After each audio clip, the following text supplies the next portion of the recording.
दक्षिण मुंबई के बी.आई.टी. चौल हनुमान पठानगढ़ में भारतीय जनता युवा मोर्चा द्वारा महिलाओं के लिए हल्दी कुकू समारोह का आयोजन किया गया। कार्यक्रम की शुरुआत भारत रत्न स्वर्गीय लता मंगेशकर जी को श्रद्धांजलि देकर की गई। इस खास कार्यक्रम में महिलाओं के सम्मान में महिलाओं और बच्चों को लेकर सम्मान स्त्री शक्तिचा खेत पैथनीचा एक प्रोग्राम का आयोजन किया, जहां पर भारी संख्या में महिलाओं ने हिस्सा लिया। इस कार्यक्रम में मुख्य मेहमान के रूप में समाज सेविका और मशहूर कवित्री मंजू लोढ़ा मौजूद रही, जहां पर उन्होंने इस कार्यक्रम की तारीफ की। इस कार्यक्रम का आयोजन सन्नी रविंद्र सानप ने किया। तो आइए सुनते हैं इस कार्यक्रम को लेकर मंजू लोढ़ा और सन्नी रविंद्र सानप ने क्या कुछ कहा, ये आपको सुनते हैं।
किस तरह से आप महिलाओं को प्रोत्साहित करती है आज के इवेंट में? सबसे पहले तो मैं दक्षिण मुंबई के ये युवा मोर्चा के अध्यक्ष हैं सनी जी, इनका बहुत बहुत बधाई देती हूँ और कि इन्होंने इतना सुंदर आयोजन किया और विशेषकर महिलाओं का।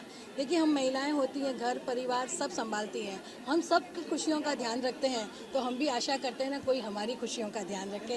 तो आज इन युवा मोर्चा ने, जो कि हमारे बेटों की उम्र का है, उन्होंने सोचा कि हम अपनी माओं के लिए, अपनी बहनों के लिए कुछ कार्यक्रम आयोजित करें। इसलिए उन्होंने वो कार्यक्रम आयोजित किया और सब महिलाओं के चेहरे की चमक देखकर लग रहा है कि ये जो आयोजन है, ऐसे आयोजन होते रहने चाहिए। आप खुद एक सोशल वर्कर हैं और सपोर्ट करते हैं इस कार्यक्रम को, तो इस कार्यक्रम के लिए क्या कहना चाहेंगे, उसको क्या कहना चाहेंगे जो इस तरह से आयोजन किया है? मैंने वही कहा आपसे कि मैं चाहती हूँ कि इस तरह के कार्यक्रम होते रहें।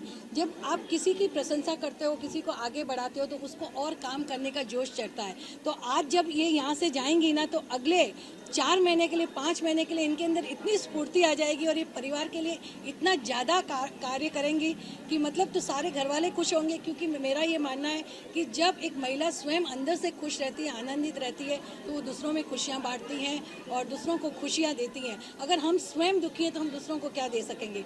इसलिए हर महिला का, क्योंकि घर परिवार और समाज की दूरी है महिला, इसलिए उसका खुश रहना बहुत ज़रूरी है। और मैं तो हर महिला से हमेशा कहती हूँ कि अपने आप की फेवरेट बनो, क्योंकि आप जब अपने आप की फेवरेट बनते हो, खुद को पसंद करते हो, तो आप दूसरों को भी पसंद करने लगते हो। हाँ। देश ने भारत रत्न श्री लता मंगेशकर जी को खोया है, ये कितनी दुखद घटना है और एक महिलाओं के लिए कितनी बड़ी क्षति है, ओवरऑल कितनी बड़ी दुखद घटना? जैसे लता जी का नाम लेते ही हम महिलाओं का सिर मतलब गर्व से ऊंचा हो जाता था कि एक महिला भारत रत्न से उन्हें सम्मानित किया गया था और वो कोकिल कंठी थी, सुरों की मलिका थी। वो आज हमारे बीच नहीं रही, लेकिन मैं ये नहीं मानती हूँ, क्योंकि उनके जो गीत हैं वो हमें हमेशा अमर रहेंगे। क्योंकि इंसान चला जाता है, लेकिन उसकी जो शख्सियत रहती है, उसका जो व्यक्तित्व रहता है, वो हरदम जीवित रहता है। और लता जी अपने गानों के माध्यम से हमेशा हमेशा हमारे दिलों में जीवित रहेंगी, वो अमर हैं। यहाँ की नारियों के लिए क्या कहेंगे? ये जो आज आयोजित किया गया था खेल,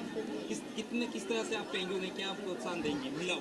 मैं महिलाओं को ये कहूँगी कि आओ हम सब मिलकर एक नई चेतना जगाएं, आओ सब मिलकर हम एक नई उड़ान भरें।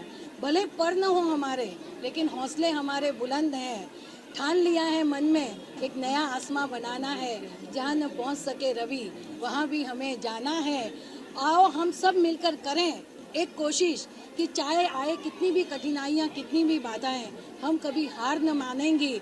हम हवाओं के प्रवाह को बदल देंगी और एक नई उड़ान भरेंगी, एक नई उड़ान भरेंगी। सर, आपसे चाहेंगे मैम कि ये जो अभी बहुत बढ़िया लाइन मैम ने कही, कितना इससे सपोर्ट मिलता है, मोटिवेशन आपको मिलता है, आपने जो कार्यक्रम किया है? संजीव, मैं तो बोलना चाहूँगा कि मैं तो बहुत छोटा बच्चा हूँ, इनके सामने कुछ नहीं हूँ, पर आज इन्होंने यहाँ पर ये कार्यक्रम में आज मुख्य अतिथि के तौर पर आकर जो मेरे जैसे छोटे कार्यकर्ताओं का मनोबल बढ़ाया है। आज महिलाओं के लिए मैंने क्या कार्यक्रम आयोजित किया था उनको पता भी नहीं था। उनको खाली लगा कि एक बच्चा अपने पार्टी का कोई ना कुछ करने की चाहत रख के कुछ ना कुछ कर रहा है महिलाओं के लिए। सिर्फ उनको इतना मालूम पड़ा कि महिलाओं के लिए कुछ कर रहा है, तो उन्होंने यहाँ पर तुरंत एक वर्ड भी बोला नहीं कि मुझे टाइम नहीं है, मैं बाहर हूँ, मैं किधर। उन्होंने बोला कि मैं सब कार्यक्रम छोड़ के मैं ये कार्यक्रम में जाना चाहूँगी, और उन्होंने तुरंत बोला कि मैं आऊँगी। तो इससे ये मतलब बोलते हैं ना, हमारी माऊली है एक्चुअली। मतलब ये हमारे साउथ मुंबई की नहीं, आज मुंबई की माऊली है।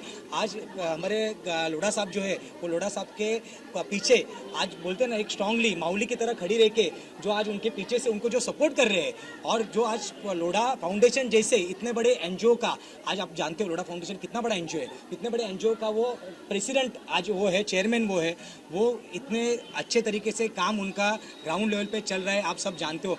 फिर आज साउथ मुंबई हो या मुंबई भर में लोढ़ा फाउंडेशन का कितना बड़ा काम है, उसकी वो चेयरमैन है, वो खुद कवि है, फिर लेखिका भी है। इतने अच्छे उपक्रम स्वयं कुछ ना कुछ एक विषय करते रहते, लेते रहते। ऐसे आज इतने बड़े अतिथि हमको ये कार्यक्रम के लिए मिले, मैं दिल से उनका आभार मानना चाहता हूँ ये कार्यक्रम में, कि मतलब ये आपके माध्यम से कि सच में मंजू भाभी आप आए, मैं दिल से आपका आभार मानना चाहता हूँ कि ऐसे ही आने वाले समय में भी मेरे जैसे अनेक कार्यकर्ता कुछ ना कुछ महिलाओं के लिए, बच्चे लोग के लिए, या फिर इतर समाज के नागरिकों के लिए कुछ ना कुछ करते रहे। आप हमें ऐसे ही प्रोत्साहित करते रहिए, मैं दिल से चाहूँगा। कितने सालों से कार्यक्रम कर रहे हैं महिलाओं के लिए, और आप एक युवा शक्ति को प्रेरित कर रहे हैं, महिलाओं को सपोर्ट कर रहे हैं, एक तरह से नारी शक्ति को सपोर्ट कर रहे हैं, ये कार्यक्रम कितने सालों से कर रहे हैं? ये 2 साल खाली अभी लॉकडाउन का पीरियड था, वो टाइम पे नहीं हुआ है, तो उसके पहले भी पिछले 4 साल से, और ये 5वां साल रहेगा। 5 5 साल से मैं ये कार्यक्रम लगातार करते आया हूँ और पहले छोटी तौर पे करता था, अभी बड़ी तौर पे ये टाइम पे, क्योंकि जैसे मुझे मालूम पड़ा कि हमारी माउली आ रही है तो मैंने वो कार्यक्रम का स्वरूप ही बदल दिया। मैंने बोला बड़ा थोड़ा होना चाहिए, अभी इतने बड़े अतिथि हमको मिले तो कार्यक्रम भी बड़ा होना चाहिए थोड़ा सा, वो तरीके से मैंने कार्यक्रम का आयोजन किया है। मैम का सपोर्ट मिल चुका, आगे किस तरह से और कार्य करने वाले हैं आप इस तरह से? 100% महिलाओं के लिए जो भी उपक्रम हम लोग को यहाँ पे करने का मौका मिलेगा, अगर भाभी जी हमको बोलेगी कि ये उपक्रम हम लोग को महिलाओं के लिए करना है तो उनके मार्गदर्शन में आने वाले समय में हम अच्छे से अच्छा महिलाओं के लिए उपक्रम यहाँ पर हम पर्सनल लेवल पे यहाँ के युवा जो भी यहाँ पे युवा मोर्चा के जो पदाधिकारी है वो सब मिलके महिलाओं के लिए अच्छे से अच्छा उपक्रम करने का हम लोग आज का एक ये करते हैं। आखिर में देश ने भारत रत्न खोया है, लता मंगेशकर जी हमारे बीच में अब नहीं है, वो कितना बड़ा धक्का लगा आपको? और देखो, मैं मराठी में एक ही बोलना चाहूँगा कि स्वर पोरके झाले, अभी स्वर को कोई नहीं रख रहा है। आज 50,000 से ज़्यादा गाने उनके, मतलब पूरे देश में, अगर आज पूरे वर्ल्ड में अगर आप देखना चाहोगे तो पूरे वर्ल्ड में ऐसी कोई जगह नहीं है वहाँ पर लता दीदी का गाना चलता नहीं होगा। हर एक पल में, हर एक मिनट में लता दीदी का गाना होता है। इतनी बड़ी आज हम लोग को एक बोलते हैं ना पवित्र आत्मा जो आज हमारे बीच में नहीं है, तो उनको मैं सच में भावपूर्ण श्रद्धांजलि देना चाहता हूँ। और बाकी उनके बारे में मैं तो बहुत छोटा हूँ उनके बारे में बोलने के लिए, भाभी जी ने तो बोल ही दिया है, दो शब्द उनके लिए जो बोलने थे, पर मैं श्रद्धांजलि देना चाहूँगा उनको। बहुत बहुत